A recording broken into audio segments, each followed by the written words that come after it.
शिंपल्या बघा आता आम्ही हे करणार आहोत ते तुम्हाला दाखव। हे बघा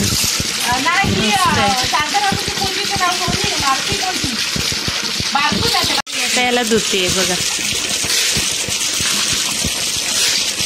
बोलतात। तर ह्याचं पण आता आम्ही हे करणार आहोत, भाजी करणार आहोत, तर ती मी तुम्हाला दाखवणार आहे। हे जे समुद्राच्या बाजूला जे दगड असतात ना, त्याच्यातून फोडून हे कालवे काढले जातात।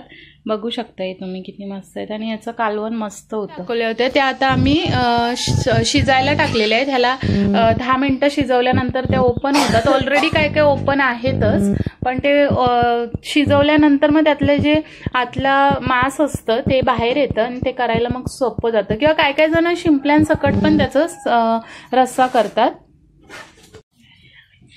शिंपल्या दाखवल्या होत्या ना, त्या उकडून ठेवल्या होत्या आम्ही आणि आता आम्ही त्या साफ करतोय। बघा कशा करायच्या त्या ताई करते। एक शिंपल्या ठेवायचं आणि एक काढून टाकायचं अशा।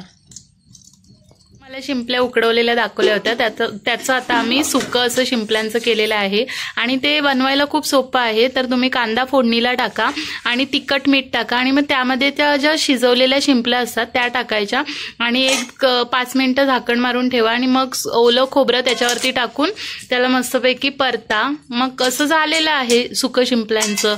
तुम्ही बनवू शकता, हे खरंच खूप टेस्टी होतं आणि ही कोकणातली अशी एक खूप चांगली रेसिपी आहे। असं कोण करत नाही शिंपल्यांचं जास्त करून, सर्वजण ते रस्सा वगैरे बनवतात। तर ही रेसिपी मला जरा नवीन वाटली म्हणून मी तुमच्याशी आज शेअर केली। तुम्हाला शिंपल्यांचं दाखवलं बनवलेलं, तर ते मी आता रिव्ह्यू विचारते कसं झालेलं आहे। आता कसं झालेलं आहे? सुंदर मस्त एकदम। वहिनी कसं झालेलं आहे? छान, वहिनींचं फेवरेट आहे। आणि या वहिनी कांद्याची भाजी खातात। वहिनी कशी झाली कांद्याची भाजी? ही आहे आंब्याची बाग आणि इथे सड्यावरती वातावरण बघा किती सुंदर झालंय। ह्या आंब्याच्या झाडाला आंबे होते तेव्हा एवढं सुंदर दिसत होतं ना झाड, आणि आता बघा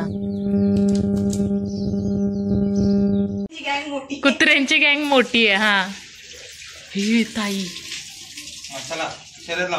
चला शर्यत। तिकडे एक मांजर आहे, हा इथे ससा आणि हा इथे कासव। आपण आणूया त्याला नेऊन सोडते जागेवर। त्या काळ्याला आणलं पाहिजे। चला का तर याला आंबा खायचंय वाटतं।